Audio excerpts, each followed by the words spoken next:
राजन, तुमने क्या सोचा तुमने मुझे? यानी स्वयं अपने काल और मृत्यु को धोखा दे दिया? ये तुम्हारी भूल है। पर प्रभु, मृत्यु तो समय और स्थान तय करके ही आती है। प्राचीन भारत के एक छोटे से राज्य, राजा वीरभान नामक राजा राज करते थे। वह न्यायप्रिय, साहसी और प्रजा के कल्याण के लिए समर्पित राजा थे। एक दिन जब गहरी रात का सन्नाटा पूरे महल में छाया हुआ था, राजा वीरभान अपने शयन कक्ष में सो रहे थे। तभी उन्हें एक विचित्र और भयानक स्वप्न आया। स्वप्न में उन्होंने देखा कि एक विशाल और भयावह आकृति उनके सामने खड़ी है। वह आकृति काले वस्त्र धारण किए हुए थी। उसकी आंखों से आग की लपटें निकल रही थीं। वह कोई और नहीं, स्वयं काल, मृत्यु का देवता था। काल ने गहरी गूंजती हुई आवाज में कहा, राजा वीरभान, उठो और चलो। तुम्हारा समय पूरा हो चुका है। अब तुम्हें इस संसार से विदा लेना होगा। यह सुनते ही राजा वीरभान की नींद खुल गई। वह पसीने से तरबतर थे। उनके मन में भय और चिंता की लहर दौड़ गई। वह स्वप्न इतना सजीव था कि राजा को यकीन हो गया कि यह सिर्फ एक सपना नहीं, बल्कि एक ईश्वरीय संदेश है। राजा ने तुरंत अपने राज्य के मुख्य प्रशासकों, मंत्रियों और ज्योतिषियों को बुलाया। राजसभा में सब उपस्थित हुए। राजा ने अपना सपना विस्तार से सुनाया। उन्होंने कहा, यह स्वप्न केवल कल्पना नहीं हो सकता। काल स्वयं मेरे पास आया था। उसने मुझे मृत्यु लोक की ओर चलने का आदेश दिया है। मुझे यह समझ नहीं आ रहा कि क्या किया जाए। सभा में सन्नाटा छा गया। कुछ लोग इसे मात्र एक सपना मान रहे थे, तो कुछ इसे भविष्य की चेतावनी।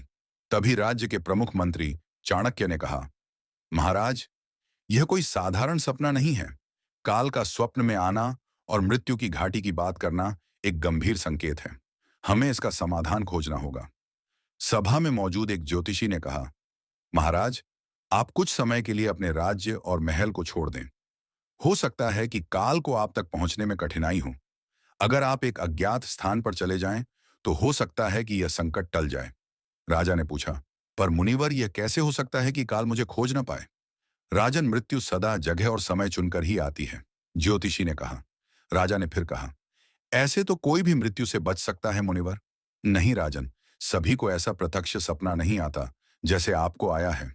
राजा को ज्योतिषी की बात अच्छी लगी। राजा वीरभान ने ज्योतिषी की सलाह मानने का निश्चय किया। उन्होंने तय किया कि वह अपने महल और राज्य को छोड़कर एक अज्ञात स्थान पर छिप जाएंगे। रात के अंधेरे में उन्होंने अपने घोड़े चक्र को तैयार किया। चक्र उनके सबसे प्रिय और तेज घोड़ों में से एक था। बिना किसी को बताए राजा वीरभान अपने महल से निकल पड़े। रास्ते में सिर्फ चांद की रोशनी उनका साथ दे रही थी। वीरभान के मन में अनगिनत सवाल थे।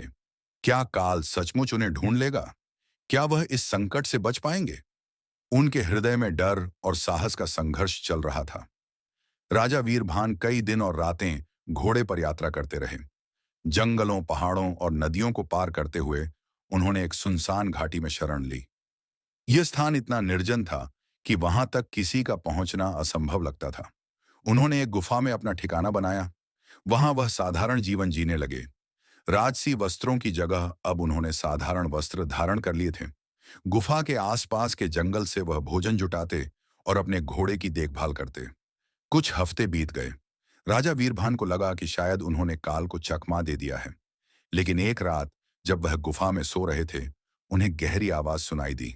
वह वही आवाज थी जो उन्होंने अपने स्वप्न में सुनी थी। आवाज गूंज रही थी, राजा वीरभान, तुम मुझसे बचने की कोशिश कर रहे हो, लेकिन मैं काल हूं, मुझसे कोई नहीं बच सकता। राजा ने गुफा से बाहर देखा। काल उनके सामने खड़ा था, वैसा ही भयंकर रूप जैसा उन्होंने स्वप्न में देखा था। लेकिन इस बार राजा के मन में भय के साथ साथ साहस भी था। उन्होंने काल से कहा, यदि मेरा समय आ गया है तो मैं इसका सामना करूंगा, लेकिन मुझे यह बताओ कि क्या कोई इस भाग्य को बदल सकता है? काल ने राजन से कहा, हां भी और नहीं भी। राजा ने कहा, मैं समझा नहीं प्रभु, विस्तार से समझाइए। देखो राजन, अगर इस जन्म के और पिछले जन्म के तुम्हारे कर्म अच्छे हैं तो भाग्य का तुम पर नियंत्रण नाम मात्र ही रहेगा। अगर तुम्हारे पिछले कर्म भी बुरे थे और अब भी बुरे कर्म कर रहे हो, तो भाग्य का संपूर्ण नियंत्रण तुम पर रहेगा।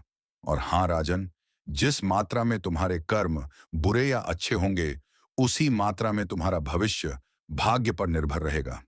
अति सुंदर प्रभु, अच्छा प्रभु, मेरे ज्योतिष आचार्य ने मुझसे कहा था, मृत्यु समय और स्थान देखकर ही आती है।